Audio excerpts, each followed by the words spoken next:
प्रिय विद्यार्थियों नमस्कार। एमडीएस यूनिवर्सिटी अजमेर के BSc second year in organic chemistry, जिसको हम पेपर फर्स्ट कहते हैं, उसकी पहली यूनिट जिसका नाम है डी ब्लॉक तत्व, डी ब्लॉक एलिमेंट्स। इस लेक्चर 1 में हम किन किन चीज़ों के बारे में अध्ययन करेंगे, किन किन हेडिंग्स के अंतर्गत इस लेक्चर को कंपाइल किया गया है। सबसे पहले हम पढ़ेंगे introduction and position of D block elements, D block तत्वों का परिचय और उनकी स्थिति। दूसरा सब हेडिंग है number of periods and groups related to D block elements. जो आवर्त सारणी है, पीरियोडिक टेबल है, उसमें कौन से आवर्त और कौन से वर्ग के अंदर डी ब्लॉक एलिमेंट्स हैं, उनके बारे में। थर्ड पॉइंट हम डिस्कस करेंगे transition elements. D block elements के कौन कौन से एलिमेंट्स ट्रांजिशन एलिमेंट्स है या संक्रमण तत्व हैं।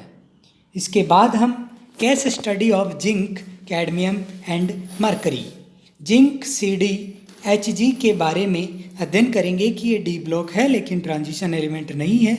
इसके बारे में हम इस लेक्चर में अध्ययन करेंगे। मैं हूँ सांवरमल कुमावत। सबसे पहले हम डिस्कस करते हैं डी ब्लॉक एलिमेंट्स। ऐसे तत्व जिनमें अंतिम इलेक्ट्रॉन डी उपकोष या डी कक्षक में प्रवेश करता है या भरा जाता है, कौन से तत्व कहलाते हैं? डी ब्लॉक तत्व कहलाते हैं। आवर्त सारणी में ये तत्व एस और पी ब्लॉक के मध्य में उपस्थित हैं। इनके गुणधर्म विद्युत धनात्मक एस ब्लॉक, आप सबको मालूम है S block positive oxidation show करते हैं, विद्युत धनात्मक गुणधर्म प्रदर्शित करते हैं, से विद्युत ऋणात्मक पी ब्लॉक एलिमेंट की तरफ परिवर्तित होते हैं। डी ब्लॉक तत्वों का सामान्य बाह्यतम विन्यास n-1 डी 1 से 10 इलेक्ट्रॉन और ns 2 इलेक्ट्रॉन्स, इनका सामान्य इलेक्ट्रॉनिक विन्यास होता है। अंग्रेजी में हम बात करें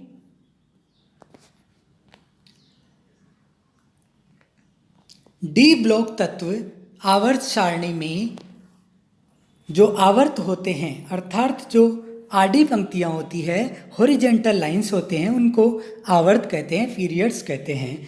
तो ये आवर्त संख्या 4 से 7 तक, यानी कि 4, 5, 6 और 7, इन 4 आवर्तों में डी ब्लॉक तत्व की 4 श्रेणियाँ होती है, जिन्हें हम 3D, 4D, 5D और 6D कहते हैं। थोड़ी देर पहले सामान्य इलेक्ट्रॉनिक विन्यास हमने पढ़ा था n-1D, जहाँ n क्या था? आवर्त संख्या थी। तो 4 में से 1 घटाया तो कितने बचे? 3, तो 3D। इस तरह से 3D, 4D, 5D और 6D 4 श्रेणियाँ होती है। जबकि वर्ग संख्या, अब आवर्त सारणी पीरियोडिक टेबल में वर्ग बोलते हैं, जो खड़ी पंक्तियाँ होती है, कॉलम होते हैं, उनको ग्रुप्स या वर्ग बोलते हैं। तो वर्ग संख्या 3 से 12 तक डी ब्लॉक तत्वों के 10 वर्ग होते हैं। तो इस तरह से कंक्लूजन ये निकलता है कि 10 वर्ग और 4 आवर्तों में डी ब्लॉक तत्वों का वितरण पाया जाता है। 6D श्रेणी अर्थात 7वां आवर्त अपूर्ण होता है। इसके तत्वों की खोज अभी भी जारी है। यह आपके सामने टेबल दी गई है डी ब्लॉक तत्वों की, उसके बारे में हम एक बार सुपरफिशियल रीडिंग कर लेते हैं। यहाँ पर हम देखते हैं कि ये वर्ग है, जो खड़ी पंक्तियाँ हैं, जो वर्टिकल लाइन से ये वर्ग है। वर्ग संख्या 3, 4, 5, इस तरह से 12। तो ये 10 वर्ग हैं और आवर्त है।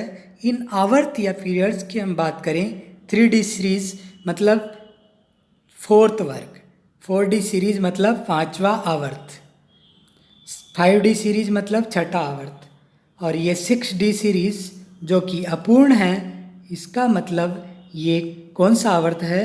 7वां आवर्त है। इस तरह से ये 4 आवर्त हैं। इनमें कौन कौन से तत्व है उनके बारे में हम इलेक्ट्रॉनिक विन्यास पढ़ेंगे, उस समय थोड़ा दूसरे लेक्चर में डिस्कस करेंगे। सबसे पहले देख लीजिए 3D सीरीज आपको याद रखनी है। 3D सीरीज परमाणु क्रमांक एटॉमिक नंबर 21 से 30 तक होती है, 21 से 30 परमाणु क्रमांक तक होती है। ये scandium, titanium, vanadium, chromium, manganese, ferrous, cobalt, nickel, copper और जिंक, ये 10 तत्व है जो 3D सीरीज में है। इनके परमाणु क्रमांक 21 से लेकर 30 तक क्रमागत है। इनको याद करने का तरीका है साइंस टीचर विनीता कुमारी मन फे को नी क्यों जान जलाती हो।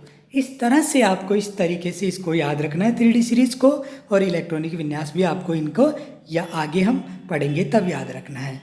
नीचे है यारी जरा निभा मौत तक, रुकावट राह में पड़े तो आग में कूद जा।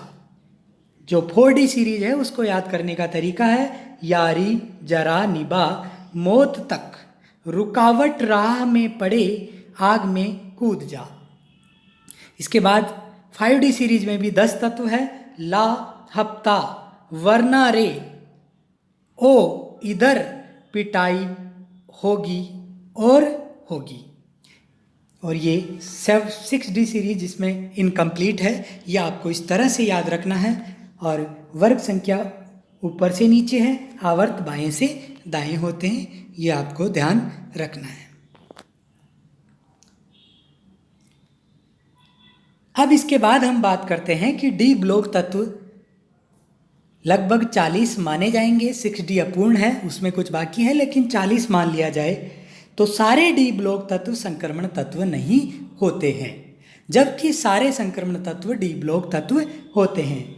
तो हम डिस्कस करते हैं कि संक्रमण तत्व या ट्रांजिशन एलिमेंट्स का आइडिया किस बेसिस पे इनको संक्रमण तत्व कहेंगे।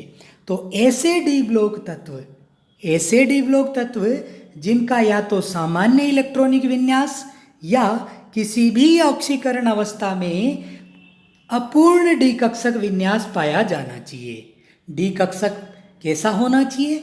अपूर्ण, यानी कि पूर्ण भरा हुआ नहीं होना चाहिए। डी कक्षक का विन्यास या सामान्य अवस्था में या किसी भी ऑक्सीकरण अवस्था में 1 से 9 होना चाहिए। D10 नहीं होना चाहिए। D10 नहीं होना चाहिए। क्या होना चाहिए? D1 से 9 उन तत्वों को ही क्या कहेंगे? संक्रमण तत्व कहेंगे। उदाहरण हम लेते हैं स्कैंडियम 21। आप जानते हैं आर्गन निष्क्रिय गैस है, 18 इलेक्ट्रॉन इसमें पाए जाते हैं। इसका सामान्य इलेक्ट्रॉनिक विन्यास लिखते हैं आर्गन 3D1 4s2, 18 3 21। सामान्य इलेक्ट्रॉनिक विन्यास या सामान्य अवस्था में आद्य अवस्था में इसका अपूर्ण डी कक्षक है। देखिए डी कक्षक का विन्यास आपको दिख रहा होगा D1, अर्थात पूरा भरा हुआ नहीं है, D10 नहीं है, इसलिए ये स्कैंडियम कैसा तत्व है? संक्रमण तत्व कहलाता है। इसके बाद हम डिस्कस करते हैं कि 12वें वर्ग के तत्व। अभी थोड़ी देर पहले हमने 12वां वर्ग लिया था जिसमें जिंक, कैडमियम, मरकरी था। 12वें वर्ग के तत्व जिंक, कैडमियम, मरकरी आदि डी ब्लॉक तत्व तो हैं, परंतु ट्रांजिशन एलिमेंट नहीं है, संक्रमण तत्व नहीं है। क्यों? यह बहुत ही फेमस क्वेश्चन है, एग्जाम में बार बार पूछा जाता है कि why are the elements Zn, Cd, Hg are the D block elements but not the transition elements.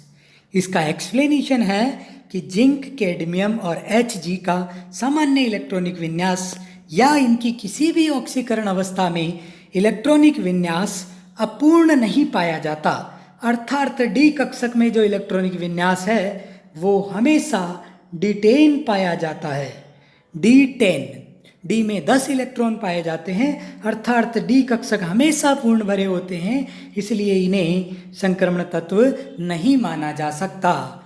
Zn, Cd and Hg are not considered as transition element because these elements exhibit always fully filled d orbital, that is d10, either in the general electronic configuration or in any oxidation state. So it is so these elements are considered as not considered as transition elements but considered as d block elements. अब यहाँ हम detail से पढ़ते हैं कि zinc, इसका परमाणु क्रमांक 30 है, zinc having atomic number 30, electronic configuration AR 3D10 4s2, और जिंक की केवल एक ऑक्सीकरण अवस्था होती है +2। इसकी भी हम बात करें तो AR 3D10 4s0, 2 electron s के निकाल दिए हैं। डी कक्षक यहाँ भी पूर्ण भरा है, D10 है, यहाँ भी डी कक्षक पूर्ण भरा हुआ D10 है। इसका हमेशा डी कक्षक फुली फिल्ड होता है, इसलिए ये कैसा तत्व है? डी ब्लॉक तो है लेकिन ट्रांजिशन एलिमेंट नहीं है, संक्रमण तत्व नहीं है। इसी तरह से हम बात करते हैं इसी के जस्ट नीचे आवर्त सारणी में स्थित तत्व कैडमियम, जिसका परमाणु क्रमांक 48 है, क्रिप्टॉन 4d10 5s2, जबकि इसका +2 ऑक्सीडेशन स्टेट में Kr 4d10 5s0 हमेशा D10 पाया जाता है, ये भी संक्रमण तत्व नहीं है। मरकरी की बात करें, जिनोन 5d10 6s2, यहाँ भी हमेशा D10 है। जिनोन +2 ऑक्सीडेशन स्टेट में mercury, xenon 5d10 4s0, D10 यहाँ भी है, फुली फिल्ड है, इसलिए ये भी संक्रमण तत्व नहीं है। डी कक्षक पूर्ण भरे होते हैं, चाहे सामान्य हो या किसी भी ऑक्सीकरण अवस्था में हो, इसलिए इनको संक्रमण तत्व नहीं माना जा सकता। ZnCd व Hg को ट्रांजिशन एलिमेंट्स के साथ, ये ट्रांजिशन एलिमेंट नहीं है फिर भी इनको संक्रमण तत्वों के साथ रखा जा रहा है। क्या वजह है, क्या कारण है? तो आवर्त सारणी की निरंतरता को बनाए रखने के लिए इनको यहाँ रखा जाता है। लास्ट टॉपिक हम इसमें लेते हैं कॉपर +2 और कॉपर +1, इनके कॉन्फ़िगरेशन को तुलना के आधार पर स्थायित्व किसका ज़्यादा उसकी बात करते हैं। तो कॉपर +2 का विन्यास 3d9 होता है, कॉपर +1 का 3d10 होता है। कॉपर +2 कॉपर +1 की तुलना में अधिक स्थायी क्यों है, इसको एक्सप्लेन करना है हमें। जो आयन उच्च आवेश और कम आकार रखता है उसकी चालक ऊर्जा और जल योजन ऊर्जा का मान अधिक होता है। चालक ऊर्जा होती है आयनों के चालक बनाने के कारण, जल योजन ऊर्जा आयन के चारों ओर जल के अणुओं को घेरने के कारण। ये ऊर्जा इलेक्ट्रॉनिक विन्यास स्थायित्व पर प्रभावी होती है। इसको हम कॉपर +2 का विन्यास होता है 3d9 और कॉपर +1 का 3d10। सरसरी या सुपरफिशियल नज़र में देखने पर Cu+ ज़्यादा स्थायी होना चाहिए, परंतु ऐसा नहीं है। Cu+2 ज़्यादा स्थायी है। क्यों? क्योंकि इलेक्ट्रॉनिक विन्यास की अपेक्षा यहाँ पर जो प्रभावी कारक है वो जल योजन ऊर्जा और चालक ऊर्जा है। इसके बाद आगे के लेक्चर में हम स्टडी करेंगे आगे के टॉपिक। जब तक आप सबका बहुत बहुत धन्यवाद।